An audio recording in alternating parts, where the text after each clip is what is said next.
My dear friends, today I'll be discussing about Dressler syndrome. So what is Dressler syndrome? Dressler syndrome is also called post-myocardial infarction syndrome, or even it may be because of post-pericardiotomy syndrome. Now what is Dressler syndrome? It is a autoimmune pericarditis following damage to the myocardium because of myocardial injury or myocardial infarction. So Dressler syndrome is a disease or syndrome which is because of inflammation or autoimmune inflammation of pericardium which follows after heart attack or myocardial infarction.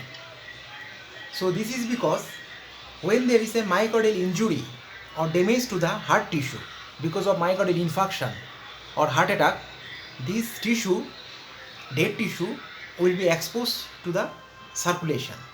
They will enter the circulation, and this myocardial tissue, dead tissue, will act as a new antigens, and it will be faced by the body's circulatory antibodies, and ultimately these antibodies will be produced against the heart muscle, and it may cross react with the pericardium, and thus it can cause pericarditis or autoimmune pericarditis.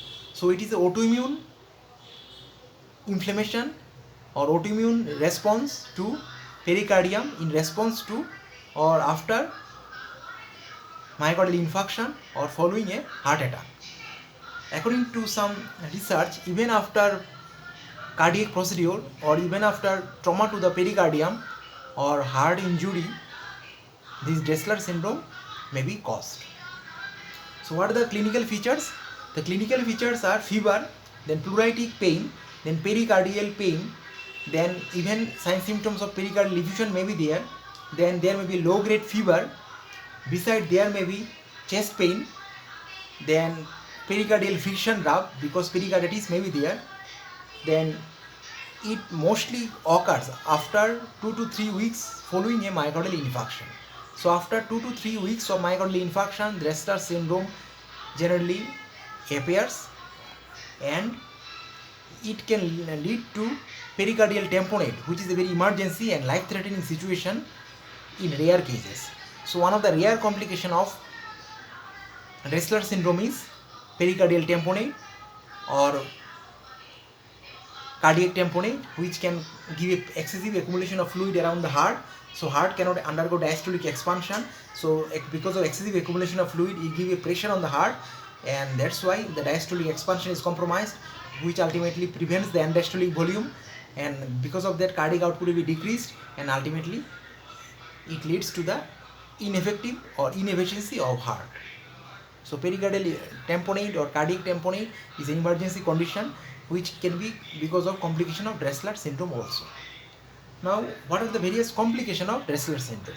Dressler syndrome may lead to pericarditis because in Dressler syndrome following a myocardial injury there is an autoimmune response against the pericardium, and which may lead to pericarditis, and because of pericarditis sometimes it may lead to pericardial effusion also, and sometimes pericardial effusion, if it is too much, the accumulated fluid quantity is very much high, it leads to pericardial tamponade or cardiac tamponade, which is a life-threatening condition and rare complication, but they may even lead to death also. So these are the complications of Dressler syndrome. Now we'll discuss what are the causes or what is the pathogenesis or pathophysiology behind the Dressler syndrome. It is because following a myocardial infarction, we know that infarction occurs because decreased blood flow to certain part of heart, and that's why because of decreased blood flow, heart muscle is devoid or deficit of oxygen, and because of that heart muscle will die due to lack of oxygen. Now once the heart muscle is dead, it or undergo necrosis, this necrosed tissue may ultimately come out into the circulation. So it may circulate, and in response to that dead tissue, antibodies may be produced. These autoantibodies may cross react with the pericardium and may lead to autoimmune pericarditis or inflammation of pericardium, and this autoimmune pericarditis ultimately leads to various sign symptoms. It may lead to pericardial effusion, it may lead to pericardial tamponade, it may lead to cardiac tamponade, which may ultimately cause heart failure and even death. So this is called Dressler syndrome, and post myocardial infarction can lead to Dressler syndrome because of autoimmune response to pericardium. Besides, pericardial effusion can also be there, pleural effusion can also be seen. So that is the pathogenesis or pathophysiology of Dressler syndrome. Now comes the treatment.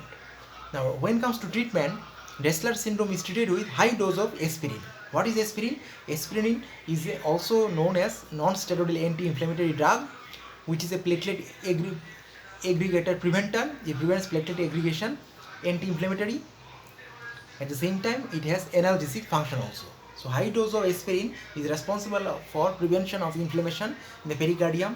It suppresses the inflammation in the pericardium that is going on. It also has some analgesic function and try to relieve the pain from the pericarditis.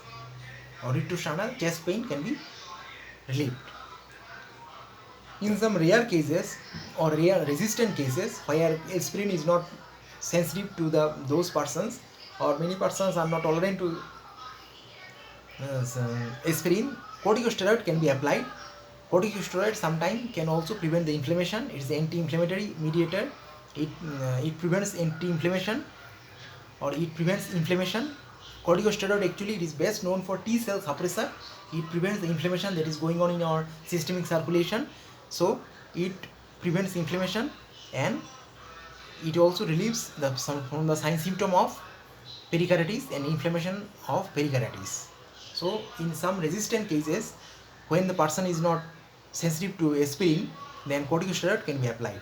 But one thing you should not forget, that corticosteroids are contraindicated within first month of myocardial infarction. This is because corticosteroids, if you give within first month, then it will prevent the healing of the ventricular muscle that undergo damage because of myocardial infarction, and which may increase the risk of ventricular rupture in future or cardiac rupture. That's why corticosteroids must not be prescribed or given within first month following a myocardial infarction. Some cases heparin can be used, but it is contraindicated for those person who has a risk of pericardial hemorrhage, or because it increases the risk of bleeding into the pericardial sac. So heparin must not be used or contraindicated in those subjects where there is a risk of bleeding into the pericardial sac.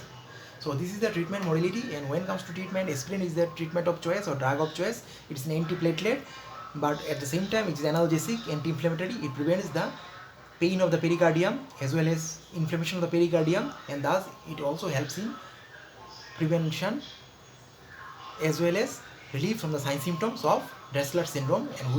And what is Dressler syndrome? It is autoimmune pericarditis following a damage to the heart because of myocardial infarction, or even because of some heart surgery, or because of surgical incision on the heart tissue. Dressler syndrome may also be because of that. Thank you very much.